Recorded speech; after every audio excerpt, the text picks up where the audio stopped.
अर्थशास्त्री और लेखक परकला प्रभाकर, जी हाँ, वित्त मंत्री निर्मला सीतारमण के पति परकला प्रभाकर, वो कह रहे हैं कि भारतीय जनता पार्टी ने 79 लोकसभा सीटों के नतीजों में हेरफेर की है, मैनिपुलेशन किया है, बदलाव किया है और तीसरी बार सत्ता में आई है इन 79 सीटों में हेरफेर मैनिपुलेशन के बाद। ये कह कौन रहा है? जैसा कि मैंने पहले बताया, ये कह रहे हैं परकला प्रभाकर ने। कौन परकला प्रभाकर? केंद्रीय वित्त मंत्री निर्मला सीतारमण के पति।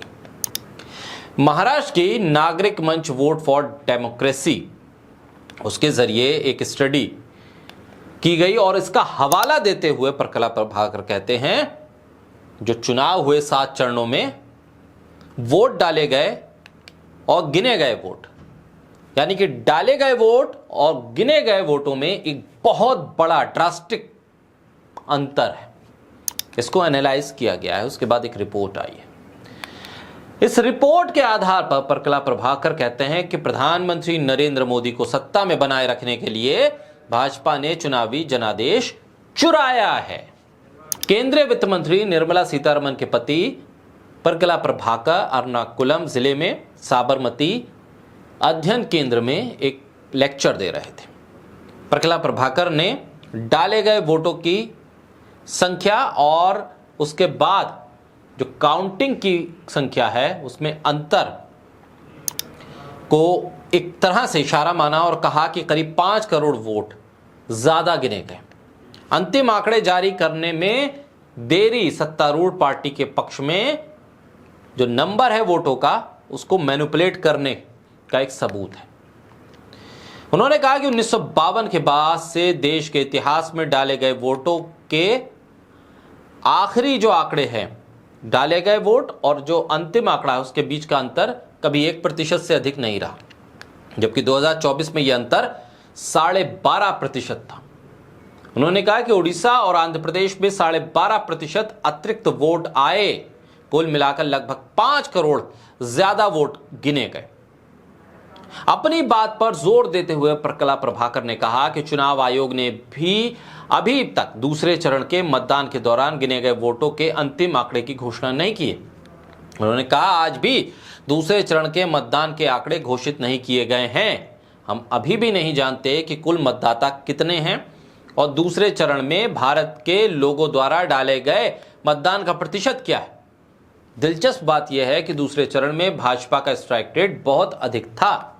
उन्होंने कहा कि इसके अलावा जो बाकी चरण थे उस दौरान चुनाव आयोग ने केवल मतदान प्रतिशत की घोषणा की, न कि मतदान के वास्तविक आंकड़ों की।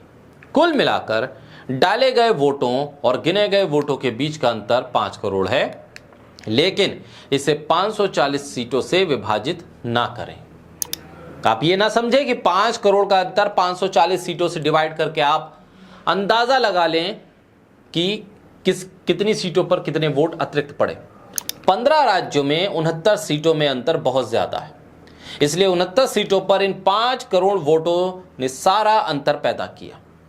ये साफ है। एक सांकेतिक बयान में उन्होंने ये भी कहा कि केरल में 86,000 वोटों का अंतर था।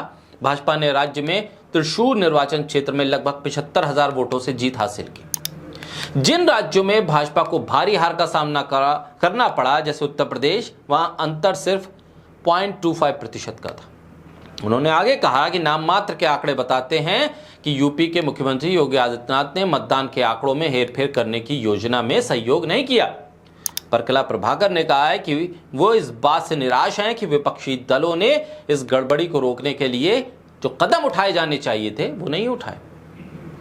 अन्य दलों की कड़ी आलोचना करते हुए उन्होंने कहा कि 87 फॉर्म जमा करने की परवाह नहीं की गई, जिसके जरिए वो चुनाव आयोग को चुनौती दे सकते हैं। अगर राजनीतिक दलों की तरह सामान्य नागरिक या सामाजिक संगठन इस तरह की मेहनत करते हैं तो परिणाम बहुत अलग होते। उन्होंने कहा कि मुझे ये कहते हुए दुख होता है कि राजनीतिक दलों ने जो जरूरी काम था वो नहीं किया। पारदर्शिता को लेकर चुनाव आयोग विवादों में है।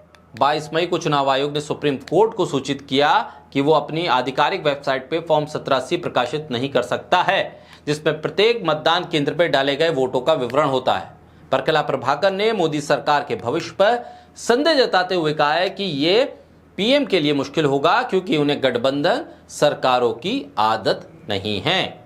और ये पूरा लेखा जोखा जो उन्होंने अपने लेक्चर के दौरान कहा, वो इस बात का सबूत है कि मोदी सरकार का ये तीसरा कार्यकाल विवादों से घिरा हुआ है। चुनाव आयोग विवादों में है और चुनाव आयोग की विश्वसनीयता कटघरे में है। और ये सब जो बातें कही हैं वो किसी और ने नहीं, केंद्रीय वित्त मंत्री निर्मला सीतारमण के पति प्रकला प्रभाकर ने इसे स्पष्ट तौर पे कहा है कि यह कार्यकाल पीएम मोदी के लिए आसान नहीं होगा, क्योंकि उन्हें आदत नहीं है इस तरह की सरकारें चलाने की। और चुनाव आयोग जो आंकड़े छुपा रहा है वो भी संदेह के घेरे में।